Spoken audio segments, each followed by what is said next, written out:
હવે આ ફાસ્ટેગની ઝંઝટ ખતમ થઈ ગઈ છે, કારણ કે કેન્દ્ર સરકારે મોટી જાહેરાત કરી છે. જે નિર્ણયની વાહન ચાલકો રાહ જોઈ રહ્યા હતા, આખરે તે નિર્ણય મોદી સરકાર દ્વારા લેવામાં આવ્યો છે. હવે ફાસ્ટેગ માટે તમારે વારંવાર રિચાર્જ નહીં કરાવવું પડે. વાહન ચાલકો હવે એક નિશ્ચિત રકમ ભરીને આખું વર્ષ ફ્રીમાં મુસાફરી કરી શકે છે. અને વાહન ચાલકોની રાહતરૂપ આ એક મોટો નિર્ણય લેતા કેન્દ્ર સરકારે 3000 રૂપિયામાં વાર્ષિક ફાસ્ટેગ શરૂ કરવાનું એલાન કર્યું છે. કેન્દ્રીય મંત્રી નીતિન ગડકરીએ ફાસ્ટેગ વાર્ષિક પાસનું એલાન કરતાં કહ્યું કે 15 ઓગસ્ટથી લાગુ પડે તે રીતે 3000ની કિંમતે ફાસ્ટેગ પર આધારિત વાર્ષિક પાસ શરૂ થશે, જેમાં તમારે 3000 રૂપિયાનો ફાસ્ટેગ કઢાવીને આખું વર્ષ ફ્રીમાં તમે મુસાફરી કરી શકો છો.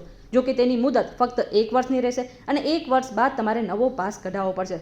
આટલું જ નહીં, ફાસ્ટેગ વાર્ષિક પાસ મળ્યા તારીખથી તમે 200 યાત્રાઓ સુધી તેનો ઉપયોગ કરી શકો છો અને 200 મુસાફરી કર્યા પછી તમારે ફરી પાછો નવો પાસ કઢાવવો પડશે. અને આ જે નિયમ છે એ 15 ઓગસ્ટથી લાગુ પડી જશે. તો તમને આ નવો નિયમ કેવો લાગ્યો? કમેન્ટ કરીને જરૂરથી જણાવી દેજો.